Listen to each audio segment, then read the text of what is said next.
Yo, Trip lang, trip. pakinggan nyo to. Bakit? Trip, Trip lang. trip lang. Halika na tara, madali lang talaga. Pangako pagkatapos humihinga ka pa, dali na pare magliliwanag na kung di ka sasabay maiiwanan ka. Ang isip ay wag na gawing pang dalawa, dahil isa lang ito. Ang gusto lang naman ito ay maging masaya. Para di ka mabato ay iwasan mo ang pananatili sa isang lugar. Ibig ko sabihin ay huwag ka papasakop sa takot, wag ka papasakop. Kapag nangate, di ka dito isipin mo tinipan sa lahat ng karanasan mo dito sa mundo. Bilang tao, gano'n pa rin hindi nagbago. Pinakamasaya yung di pinlano. Kasi pag di mo pa alam, di mo na natatakot, pero exciting naman.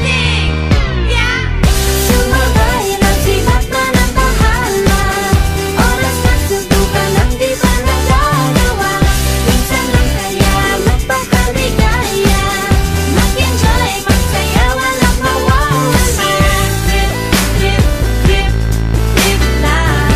Trip, trip, trip, trip May lang. gusto kong gawin pero nangangamba na baka mga tao'y tawanan ka. Nais kumanta pero di mo forte. 5 piso lang naman ang karaoke. Go, basta sa bakanting lote. Joke, galingan kahit konti. Kahit rip, bigay lahat sa ginagawa mo. Na sa ganun ay walang masabi ang ibang tao. Sa ginagalawa nating mundo ay maraming loko-loko. Hindi mo naman inaano ano ba talaga ang kailangan nyo. Siguro ang trip nyo rin, hindi nyo lang magawang gawin. Kung ganyan na sakyan mo na lang, wag ka na mag-alala kung saan